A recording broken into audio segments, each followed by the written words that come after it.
প্রথার বিরুদ্ধে ছাত্র আন্দোলনের ফলে বাংলাদেশে উত্তাল পরিস্থিতি। ইতিমধ্যে বাংলাদেশ সরকারের পক্ষ থেকে শিক্ষা প্রতিষ্ঠানগুলোকে অনির্দিষ্টকালের জন্য বন্ধ করে দেওয়া হয়েছে। বন্ধ রয়েছে ইন্টারনেট পরিষেবাও। পাশাপাশি সারা দেশে কারফিউ জারি করা হয়েছে বলেই খবর।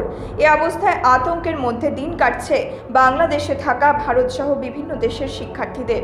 এই আতঙ্কের পরিস্থিতিতে গতকাল কোচবিহার চ্যাংরাবান্ধা ইমিগ্রেশন চেকপোস্ট দিয়ে 33 জন শিক্ষার্থী ভারতে প্রবেশ করে। আজ প্রবেশ করে 13 জন। এখানে ভারত, নেপাল, ভুটান সহ মালদ্বীপের শিক্ষার্থীও রয়েছে। এরা সকলেই রংপুর মেডিকেল কলেজের পড়ুয়া বলে জানা গিয়েছে।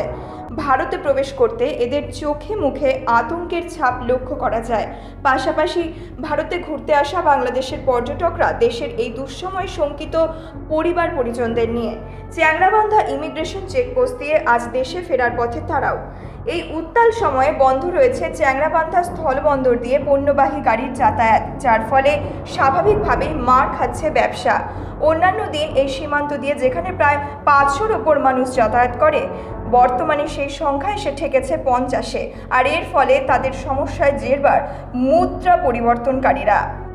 জানা যায় এই রাস্তা ধরে প্রায় প্রতিদিনই ভারত ও ভুটান থেকে 250 থেকে 300 গাড়ির যাতায়াত, সেটাও বন্ধ, যার ফলে সীমান্তে সারি সারিভাবে দাঁড়িয়ে রয়েছে ট্রাক। একই সাথে বন্ধ হয়ে গিয়েছে সীমান্ত দিয়ে আমদানি রপ্তানি। চ্যাংরাবান্ধা এক্সপোর্টার্স অ্যাসোসিয়েশনের পক্ষ থেকে জানানো হয়েছে, প্রতিদিন প্রায় 2.5 কোটি টাকার ওপরে ব্যবসা হয় এই বন্দর দিয়ে। বর্তমানে তাতেও মন্দা।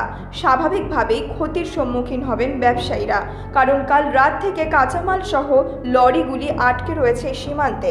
পাশাপাশি চ্যাংরাবান্ধা ইমিগ্রেশন চেকপোস্ট দিয়ে সাধারণ মানুষের যাতায়াত কম হওয়ায় ক্ষতির সম্মুখীন হচ্ছেন স্থানীয় ব্যবসায়ীরাও।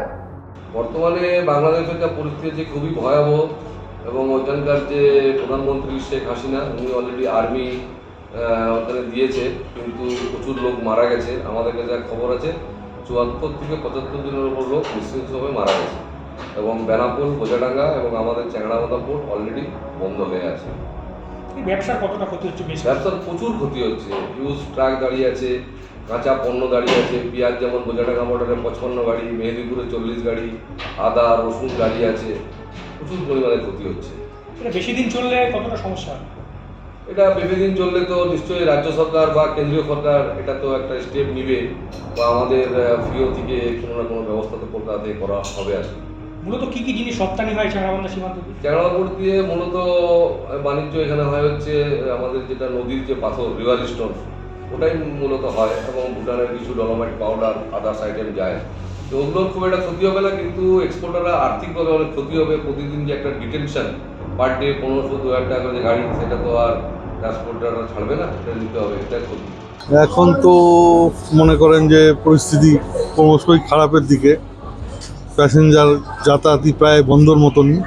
আজকে 2টো বাস এসেছে, ওই 2-3 জন প্যাসেঞ্জার। আমরা তো মনে করেন আমাদের মুদ্রা চেঞ্জ, মানি এক্সচেঞ্জ ব্যবসা, তো অটোমেটিক আমরা হ্যাম্পার্ড হচ্ছি। প্যাসেঞ্জার না আসলে আমরা তো বসে থাকতে হচ্ছে, কাজ কামি বন্ধর মতন হয়ে গেছে। এই হলো ঘটনা। এখন হবে স্বাভাবিকভাবে। অন্যান্য দিন অ্যাভারেজে মনে করুন 400-500 আসা যাওয়া মিলিয়ে 1000-এর মতো হয়। আজ এই বিগত 3-4 দিন ধরে 20-25টাও লোক হচ্ছে না।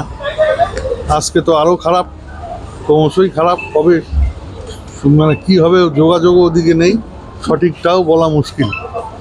এখন এই অবস্থায় আছি আমরা।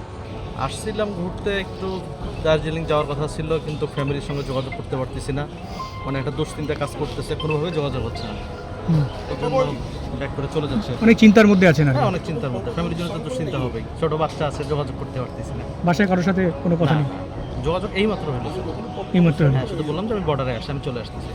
অবস্থা শুধু বললো যে ওইদিকে কারফিউ জারি চলছে, বাইরে কাউকে বের হতে দিচ্ছে না। দোকানপাট, রাস্তাঘাটে সাইকেল, মোটরসাইকেল কোনো কিছু চলাফেরা করতেছে না। এই পরিস্থিতিতে ফিরবেন, কোনো অসুবিধা হবে না?